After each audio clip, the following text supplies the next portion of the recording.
Hello welcome to my YouTube channel ultimate NEET. हम बात करने जा रहे हैं डबल सर्कुलेशन इन ह्यूमन। ठीक है, ये बेसिकली चैप्टर 11 है। चैप्टर 11th क्लास का 18 चैप्टर है। ओके, देखिए इसमें क्या कहा गया है। डबल सर्कुलेशन बेसिकली बोलते क्यों हैं और इसमें क्या इसका प्रोसेस है, ये आपको इस वीडियो में समझ में आएगा। पूरा इस लेक्चर में आपको समझ आएगा। राइट, स्टार्ट करते हैं विदाउट किसी देरी के। अब तक आपने अभी हमारे चैनल को सब्सक्राइब नहीं किया है तो हम क्या होता है, नीट वगैरह से रिलेटेड जितने भी अपने इंपॉर्टेंट टॉपिक्स होते हैं नीट के रिगार्डिंग, आप मान लीजिए साइंस से रिलेटेड एनसीईआरटी बेस्ड पढ़ाते हैं इस चैनल पे। तो होप सो आपने चैनल को सब्सक्राइब कर लिया हो। आगे चलते हैं। देखिए, ये होता है अपना हार्ट। ओके, हार्ट में ये अपना राइट एट्रियम हो गया, राइट वेंट्रिकल हो गया, left atrium, left ventricle. Okay, ये राइट साइड हो गई, ये लेफ्ट साइड हो गई। ओके, अब देखते हैं डबल सर्कुलेशन का बेसिकली ब्लड फ्लो कैसे होता है। आपको एक चीज़ तो आपको ध्यान रखनी चाहिए, जब आप ये डबल सर्कुलेशन पढ़ते हैं उससे पहले आपको होप सो आपने कार्डियक साइकिल पढ़ लिया हो। कार्डियक साइकिल, ओके, ये आपको इम्पोर्टेंट होता है पढ़ना ये समझने के लिए। ओके, कि कैसे राइट एट्रियम ऊपर से मतलब एट्रियम से फ्लो ब्लड फ्लो होता है वेंट्रिकल की साइड में।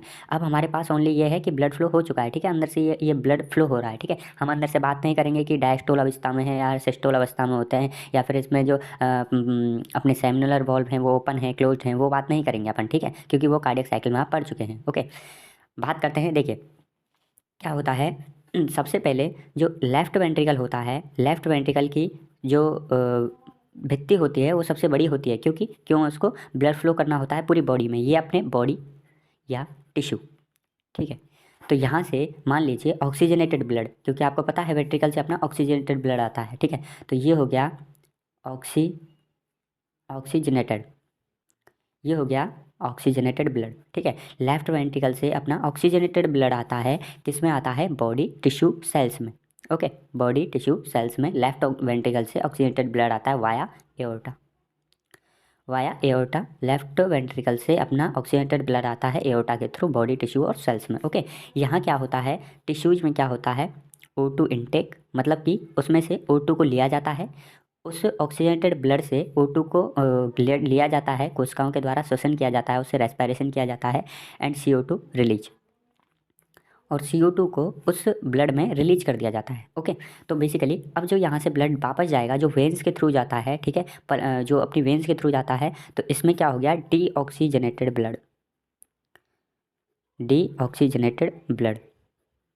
ओके, अब इसमें क्या होता है, CO2 अधिक होती है इसमें, और इसमें क्या होता है, O2 अधिक होती है। राइट, देखिए हमने सबसे पहले अभी हम लेफ्ट वेंट्रिकल की ओनली बात कर रहे हैं। ठीक है, देखिएगा लेफ्ट वेंट्रिकल से जो ऑक्सीजनेटेड ब्लड होता है बेसिकली, जिसमें O2 अधिक होती है, वो एओर्टा के थ्रू आता है अपने ब्लड टिश्यू और सेल्स में, अपनी बॉडी टिश्यू और सेल्स में। ओके, वहाँ से O2 इनटेक होती है और CO2 रिलीज होती है। बेसिकली श्वसन के लिए क्या आवश्यक है, ऑक्सीजन ही। राइट, तो वहाँ से ऑक्सीजन को इनटेक कर लिया और CO2 को रिलीज कर दिया। तो ये बेसिकली अभी जो ब्लड वापस जाएगा इसमें क्या हो जाएगा, इसमें डीऑक्सीजनेटेड ब्लड हो जाएगा, मतलब कि CO2 की अधिकता हो जाएगी, और ये बेसिकली होती हैं वेन्स। आप अर्टरी और वेन्स की जो आपको कि उसकी क्या डेफिनेशन होती है, उसमें क्या डिफरेंस होते हैं वो भी जानना है तो आप हमारे चैनल को सब्सक्राइब कर लीजिएगा।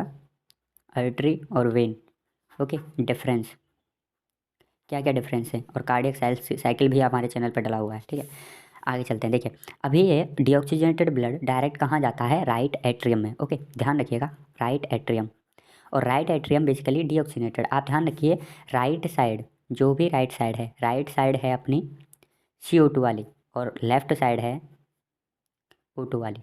मतलब कि CO2 वाली का मेरे को कहने का मतलब ये है कि डीऑक्सीजनेटेड राइट साइड होती है डीऑक्सीजनेटेड, ये पूरी राइट साइड होती है डीऑक्सीजनेटेड, और लेफ्ट साइड होती है ऑक्सीजनेटेड। राइट, क्योंकि यहाँ से देखिए जो डीऑक्सीजनेटेड ब्लड होता है ना, वेन्स के जरिए कहाँ आता है, राइट एट्रियम, और राइट एट्रियम से यहाँ पर ट्राइकस्पिड वॉल्व होता है, ट्राइकस्पिड वॉल्व के थ्रू ये कहाँ चला जाता है, राइट वेंट्रिकल में। ठीक है, तो जो डीऑक्सीजनेटेड ब्लड राइट एट्रियम ने लिया था, वही डीऑक्सीजनेटेड ब्लड राइट वेंट्रिकल को वाया ट्राइकस्पिड वॉल्व पास कर दिया जाता है। ठीक है, यहाँ पे राइट वेंट्रिकल में अभी डीऑक्सीजनेटेड ब्लड है। अब इस ब्लड को प्योरीफाई करना है, तो इस ब्लड को प्योरीफाई करने के लिए यहाँ पे सेमिनुलर वॉल्व होता है, सेमिनुलर वॉल्व। ठीक है, सेमिनुलर वॉल्व के थ्रू यहाँ पे ये होती है अपनी क्या कहलाती है, पल्मोनरी, पल्मोनरी अर्टरी। ये इंपॉर्टेंट है कि ये अर्टरी होती है, फिर भी ये डीऑक्सीजनेटेड ब्लड को कैरी करती है, ये इंपॉर्टेंट है यहाँ पे। ठीक है, कि ये पल्मोनरी आर्टरी है, फिर भी डीऑक्सीजनेटेड ब्लड को कैरी करती है। इससे राइट वेंट्रिकल से जो ये डीऑक्सीजनेटेड ब्लड होता है ना, ये कहाँ जाता है, लंग्स को, आप एक एक स्टेप को फॉलो करिएगा, है ना, बीच में से आप स्किप मत करिएगा, नहीं तो आपको समझ नहीं आएगा स्टेप्स, है ना। तो क्या होता है, हमने सबसे पहले बात की कि लेफ्ट वेंट्रिकल से जो ऑक्सीजनेटेड ब्लड था उसको बॉडी ने यूज किया, उसमें से O2 को लिया है और CO2 को उसमें रिलीज कर दिया। तो क्या हो गया, वो डीऑक्सीजनेटेड ब्लड हो गया है। और डीऑक्सीजनेटेड ब्लड राइट एट्रियम को जाता है, राइट एट्रियम से वो ट्राइकस्पिड वॉल्व के थ्रू राइट वेंट्रिकल को चला गया, और राइट वेंट्रिकल से ये कहाँ जाता है, ये जाता है लंग्स को वाया पल्मोनरी आर्टरी। लंग्स को क्यों गया है, क्योंकि इसको O2 चाहिए इसमें है, और O2 चाहिए, O2 लाइक चाहिए और CO2 को रिलीज कर देता है। अब यहाँ पे लंग्स में क्या होता है, लंग्स में जो अपनी बेसिकली स्क्वेमस एपिथेलियम, अपनी सल की उपकला है ना, सल की उपकला होती है, उस वो क्या होती है, उससे CO2 और O2 का आदान प्रदान होता है।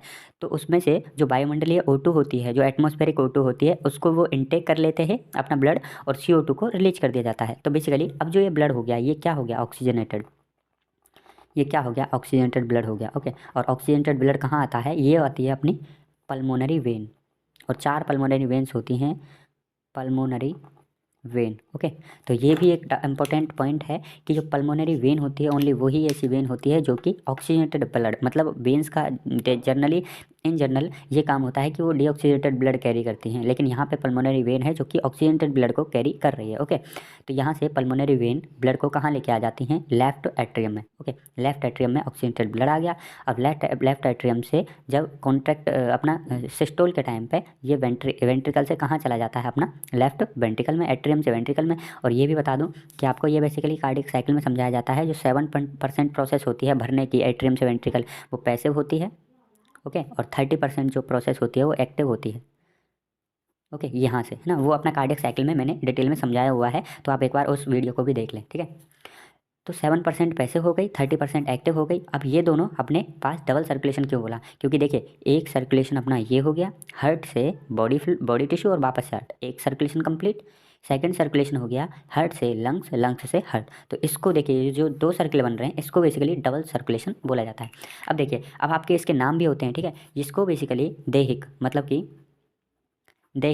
कि बॉडी सर्कुलेशन, बॉडी सर्कुलेशन इसको क्यों बोला जाता है, क्योंकि आप देखिए हेड से कहाँ आ रहा है, बॉडी में ही आ रहा है ना, बॉडी टिश्यू वगैरह, तो इसको दैहिक चक्र या बॉडी सर्कुलेशन बोला जाता है, body cycle, body circulation, body cycle. और बेसिकली इसको पल्मोनरी बोला जाता है, पल्मोनरी सर्कुलेशन। ओके, तो इन दोनों को नाम होते हैं, इन दोनों के ध्यान रखिएगा, इन दोनों के नाम पे भी क्वेश्चन आ जाते हैं कभी कभी कि दैहिक चक्र किसको बोला जाता है, पल्मोनरी यानी कि बॉडी सर्कुलेशन या बॉडी साइकिल या बॉडी सर्कुलेशन या पल्मोनरी सर्कुलेशन किसको इसको बोला जाता है। ओके, तो ये था हमारा डबल सर्कुलेशन से रिलेटेड जितना भी पॉइंट था, है ना, आपने 9 मिनट के अंदर ये कंप्लीट कर लिया है, और ये इससे बाहर आपका नीट लेवल तक तो कहीं नहीं जाएगा। आप 11th-12th क्लास में हैं, आप नीट प्रिपरेशन कर रहे हैं या किसी भी कॉम्पिटेटिव एग्जाम की तैयारी कर रहे हैं जिसमें कि जनरल डबल सर्कुलेशन आता है, तो यही जितने भी पॉइंट आपको मैंने बताए हैं आपको यही याद करने हैं। एक बार समराइज फास्टली कर देता हूँ कि लेफ्ट वेंट्रिकल से आपके पास ब्लड आता है ऑक्सीजनेटेड, कहाँ जाता है, बॉडी टिश्यू सेल्स में, O2 इंटेक होती है, CO2 रिलीज होती है, यहाँ से डायरेक्ट ये जाता है वेन्स के थ्रू डीऑक्सीजनेटेड ब्लड किसमें, राइट एट्रियम में, राइट एट्रियम से ट्राइकस्पिड वॉल्व के थ्रू ये राइट वेंट्रिकल में जाता है,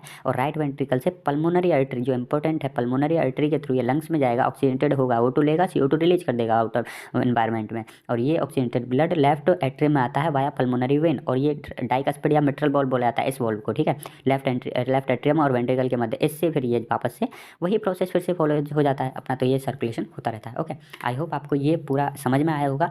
हमारे पास और भी इस टॉपिक पे वीडियोज़ हैं अपने पास, और भी जो बायोलॉजी साइंस से रिलेटेड जो भी वीडियोज़ बहुत सारी हैं, तो आप चैनल पे देख लीजिएगा वो, है ना, कार्डियक साइकिल, आर्टरी वेन्स से डिफरेंस वगैरह से रिलेटेड। Okay, thank you.